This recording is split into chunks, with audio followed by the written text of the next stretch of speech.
Pat Soldano, welcome to Succession Stories. I'm excited to speak with you. I was honored to see you speak at the Cornell Family Business Initiative on the campus some time ago, and I just felt that what you had to say was so important for family businesses to hear. So, welcome. Well, thank you very much. I appreciate being asked to speak with you today. Yeah, let's dive in.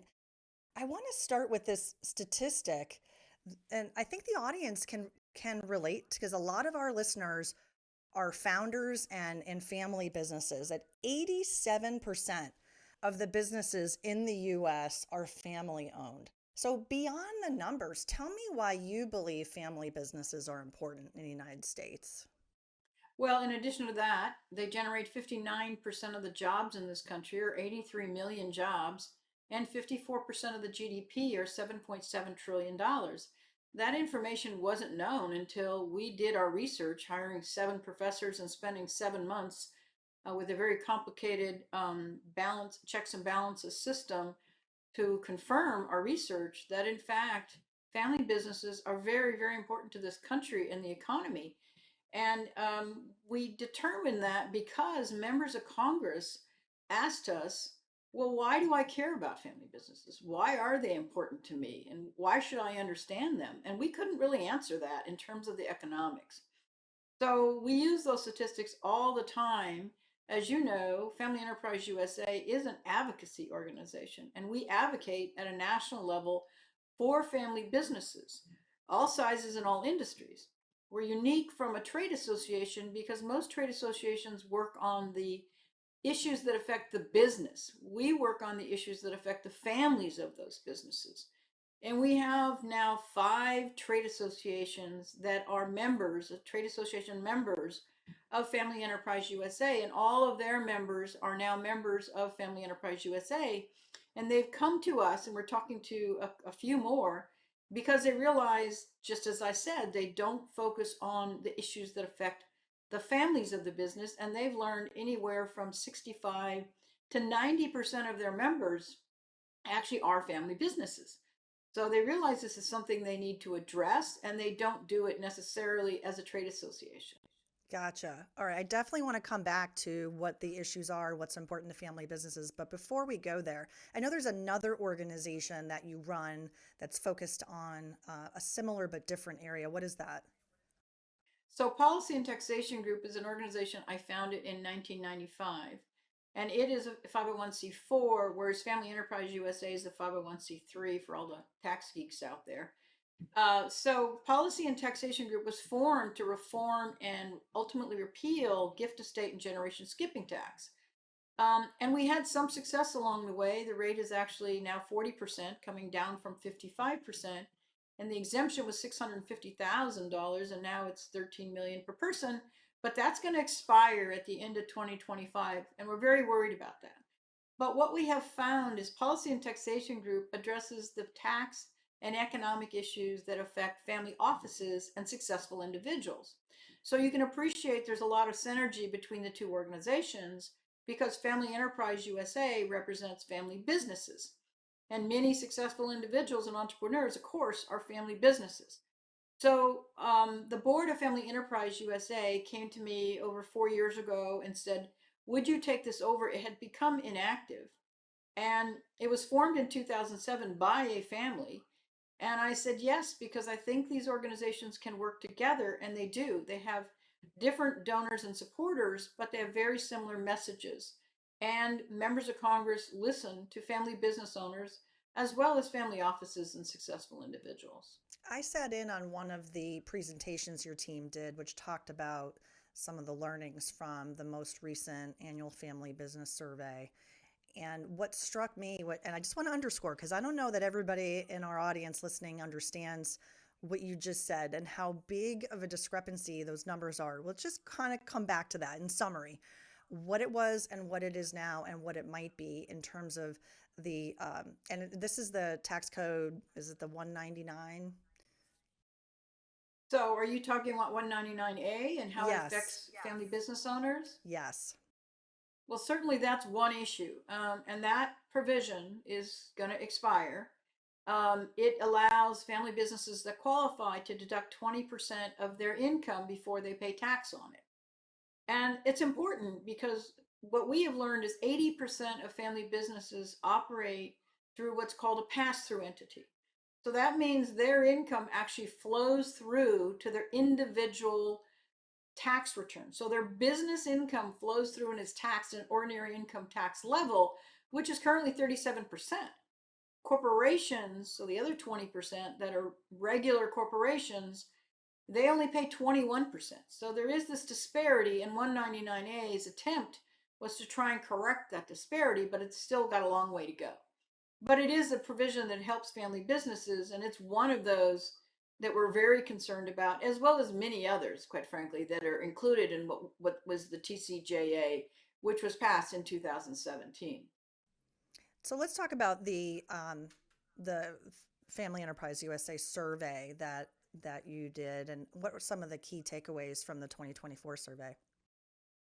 Well, we surveyed across the United States with 789 respondents in 40 states. We're very appreciative of the family business centers and many other organizations that help us distribute that survey to get those results. And we learned a lot of things. We asked similar questions, and then we had new questions this year.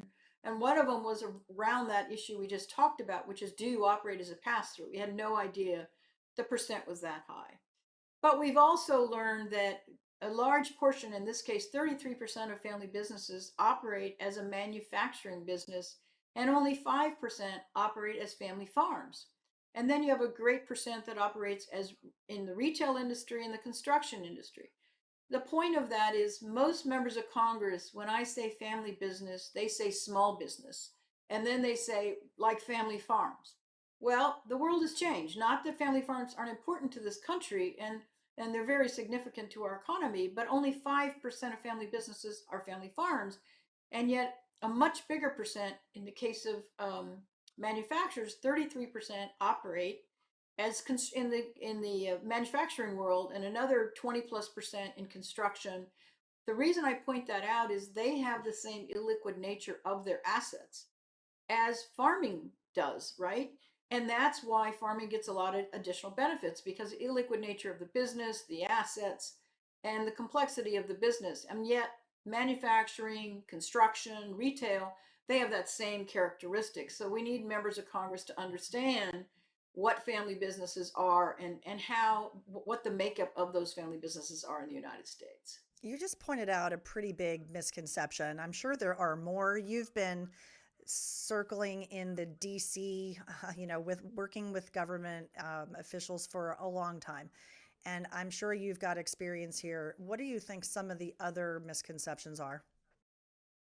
Well, again, they think that family businesses are all about themselves. They think, as an example, if the taxes were reduced, all taxes, but the estate tax, income tax, if they were reduced, family businesses would just pay themselves more. So we asked that question: what would you do if you had lower taxes? Well, the vast majority of them, over 50%, said, I would reinvest in my business. And then another 30% said, I would pay my employees more and give them more benefits. And only 8% of those surveyed said they would actually distribute more to themselves. And that's not a surprise to us, because we know that family businesses plan their business as a legacy. They plan it for generations and generations. And in fact, we found that over 30% of our family business owners have operated over 50 years, so 50 to 100 years. It's amazing, but that is the mentality of family businesses. And again, a statistic that most members of Congress don't know or understand. Yeah, it kind of makes sense if you think about it. So many long-standing companies got started when we were in this agrarian society, and are still around today. It's a handful of them, but it's, sometimes in the spirits or alcohol, right? And they grew the apples. They had these farms, and the agrarian side of what became the family business. But yeah, times have definitely changed. It's a really important message for Congress to understand who their constituents are. I know there are some constituents or excuse me, there's some members of Congress who come from family businesses or who have worked in business settings and they have familiarity with multi-generational companies. But look, it's an election year, and I know that there's a lot of things that we're always trying to educate our government officials on. But when you think about the important issues and what you want to have be, what should we be sharing with them and be concerned about?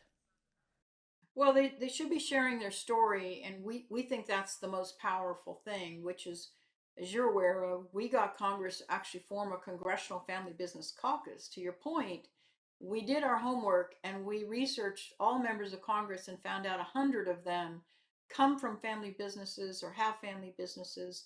So when we decided this Congressional Family Business Caucus made sense, again, to not only get members of Congress to understand family businesses, but also voters, because they don't understand them either. They all perceive family businesses as wealthy. And while some may, we know that wealth isn't always liquid, especially in a family business. So the caucus, we're very excited. It's a bipartisan caucus, as we are in both entities, both companies. We think it's critical in tax and any other kind of legislative policy to make sure it's bipartisan. We now have 44 members of this caucus, and we're coming up to 2 years now. About 40% are Democrats. We're very proud of that. And it's an educational caucus. So we're just trying to educate. So we have videos during our last caucus meeting. We were just in DC on May 14th, in which we had about 15 executives of family business centers, and then we had a dozen family businesses, 7 of which told their family business story at the caucus meeting, which we record and send out on all social media and everywhere else.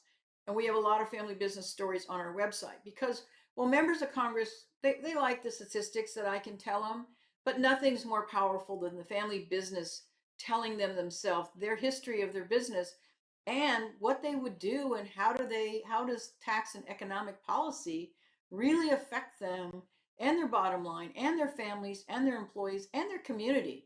What we learned in our survey this year, 50% of family businesses, and last year that percent was 70, give to their local charities. Now, it's a local charity or it could be a local chapter of a national charity. The reason that's, again, an important statistic that members of Congress don't know or haven't connected the dots on is if the family business has to be sold to pay the estate tax or for some other economic legislative reason, due to regulation or other policies that our government sets, that local community goes away. That local boys club, Girl Scouts, YMCA, those things, that all that giving goes away. It's very, very impactful. It affects the family's livelihood. It certainly affects the employee's livelihood, and it affects the community as well. There's a lot that's been uncovered through the survey and the data and these conversations that are happening.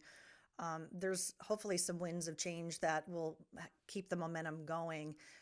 As you think about the key issues for family businesses, multi-generational companies, we've mentioned a few issues, right, specifically related to taxation and the estate implications, not only from a current business, but also in the future and the legacy that's left with our stakeholders.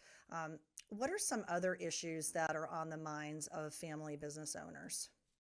Well, some of the legislative issues, to your point, in the TCJA, which is going to expire at the end of 2025, income tax is going to go back up. Capital gains tax is going to go back up. 199A will go away. Already what's happened is R&D expensing has been eliminated. So now all R&D has to be capitalized over 5 years, which is very problematic for manufacturers. Many of them just stopped doing R&D, which isn't good for anyone. Bonus depreciation is already gone. Some of the interest deductions for family businesses is gone. Through the Build Back Better Act, which was proposed over 2 years ago, there were provisions, all those provisions were in it. We fought back against those provisions, so they didn't get in the Build Back Better Act. In fact, we had 6 removed in the House bill and then another 4 in the Senate bill. But things like elimination of grantor trusts. Family businesses use grantor trusts to plan. They're really, really important. I don't think our legislators see it that way. They see it as some sort of scheme or way to defraud our government of taxes. And that's not what they're used for. So we're very concerned about that. There was a provision that family businesses couldn't hold their family business in their IRA. They would have had to distribute it out and pay the tax on that. That doesn't make any sense. And I will say, members of Congress, both sides of the aisle, when you give them reasonable explanations and examples of how destructive things could be, they do listen. Most of them listen. And they're rational people, so they want to do what's right. And that's, again, why it's so important for family business owners to talk to their members of Congress and tell them how this legislation or regulation has really impacted their businesses. Yeah, and I think for anyone listening wondering, am I in this category? If you own your business and it is taxed as an S corp or as a pass-through, or excuse me, I guess let me say that the right way. It's not a C corp, and the implications are that your taxes are passed through to the bottom line. You're taxed at an ordinary tax rate. So that encompasses a lot of entrepreneurs. It doesn't just have to be multi-generational family businesses. So if somebody's thinking, oh, well, I'm not a third generation company. I'm the founder. I'm the first gen.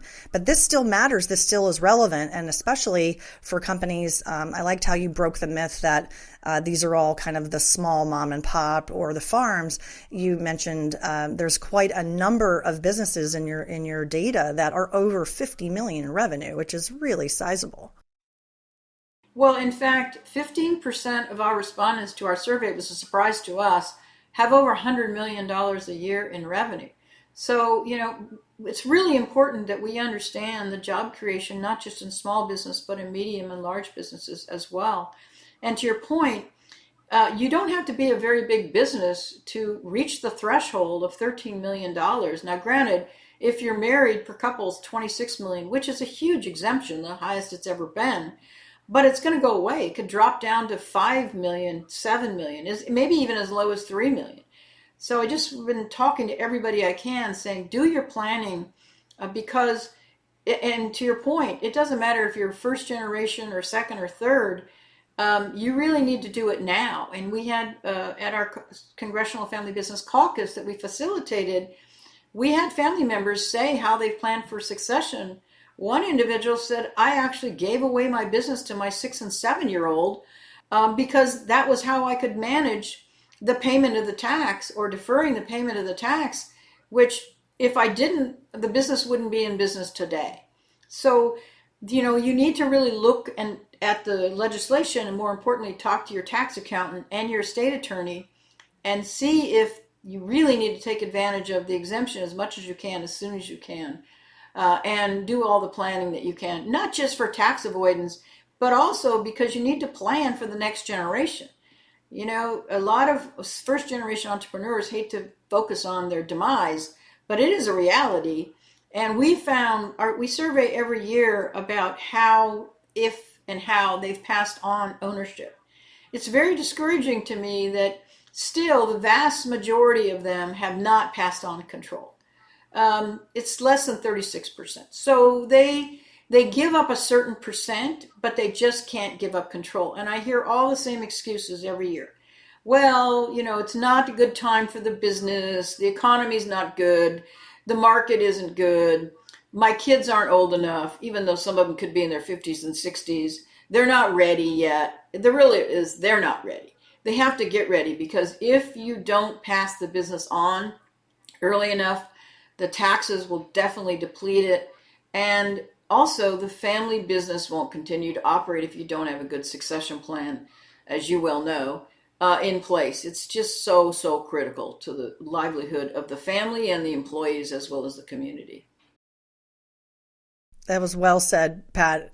Well said. So many things there. One theme that I say all the time on this show, right, is we've got to work when time is on our side.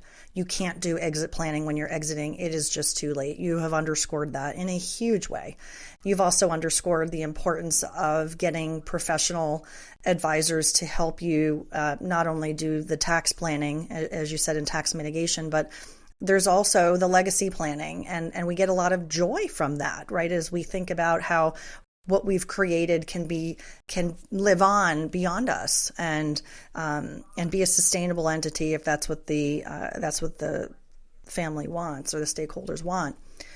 So there's a lot of really important points there. I'm so glad you shared that. Is there anything that I didn't ask you today that you wanted to share with me? Yeah, I was just going to say is what's really important is it's always a challenge to create some sort of sense of urgency around estate planning because people don't want to think about it, they don't want to talk about it, and to your point, they always figure they'll do it later. There's no time to do it later now. This tax policy that's going to expire, if nothing else, should motivate you. The other thing that should motivate people is your state attorneys are all going to be way too busy next year. If you're not already talking to them, if you're not already doing your planning, if you wait till next year, they're going to say, I'm sorry, we can't help you. We're overburdened. And if you think that you can do estate planning on December 31st of 2025 and it's going to hold water at the IRS, it's not. So again, it takes valuation work in order to pass your business on or any of your assets on. It takes estate attorneys and tax accountants help, and they're all going to be incredibly busy next year. So that's been my warning for people. This is a sense of urgency, to your point. Time is on your side. You need to do it today. That's a great message. So let's recap. Let's summarize the top 2 or 3 things that you really want people to take away from today's conversation, Pat. Well, obviously the one is what I just said, which is do your planning and do it as quickly as possible and make sure it's thoughtful. It's not just about tax avoidance. Make sure you consider all the nuances of the family itself as well as the business so it will survive for generations to come. The other thing I will say is I'm a huge proponent of advocacy. I believe in it. I believe it's our system in America, and people that don't advocate are not going to be happy with the results. So I really, really encourage people to talk to your member of Congress. Call them on the phone, even if you just leave a message with the staff person. Make it short, but make sure they know what you're calling about. Make sure you have an ask. Don't just rant and rave and carry on. Tell them what your issues are, be succinct, and have an ask. In our case right now, we have 2 asks. One is join the Family Business Caucus so you can see what's happening and you can hear the message. The other is there is this rate reduction bill that's been introduced in the House, and ask them to sign on as a co-sponsor of that bill. But you can do that through certainly emails if you're in their district as well. Go to town hall meetings. They don't have as many of those anymore. Go to fundraisers. Yes, you have to write a check, but you go to the fundraiser, and if you go, you have to go up and talk to the member of Congress. That's what they're there for, to talk to you. Again, be succinct, be polite, but tell them what your issue is. And I think some people are afraid to do that. They'll go to the fundraiser, they'll see what the member of Congress has to say, and then they leave. You can actually email the member and say, I'm going to be at your fundraiser or I'm going to be at your town hall meeting and I want to ask a question, so that you can not only ask it of the member of Congress, you can get it in front of 50 to 100 people. I just did that with one of the presidential candidates. So, you really have to let your voice be heard. You can certainly still send letters. And I would just encourage people to get to know your member of Congress. Make a meeting in your district office. It's only 15 minutes, 20 at the most. And you may just meet with a staff person, but ask who you can follow up with in their DC office, again, by email, or maybe you're there in person. Whatever method, it all works. Just make sure you do it. That's a great message and encouragement and very specific, actionable ideas that you shared, Pat. So thank you so much. If people want to learn more about Family Enterprise USA or about other initiatives that you're working on, what's a good way to follow up? Yes, so certainly go visit our websites. They're pretty simple. It's either feusa.us or patg.us, or the other website, which most people understand better, I think, is familyenterpriseusa.com and policyandtaxationgroup.com. So policyandtaxationgroup.com. So I think that there's lots of information on those websites. There's white papers, there's articles, there's videos, there's podcasts, webcasts. Go on those for resources as well as ways that you can communicate with your members of Congress and just become more knowledgeable about what's happening. It's a wonderful resource that you're providing. Thank you so much for coming on the show today and talking about the good work that you and your team are doing. Well, thank you for having me, Laurie. I really appreciate it. Great opportunity, and I hope you have a great rest of your day as well. Thank you. And to our listeners, thank you so much for tuning in. Be sure to sign up for our newsletter so that you catch all of Succession Stories' new episodes. And you can also find us on YouTube at the Business Transition Sherpa. Tune in next time for more insights from transition to transaction.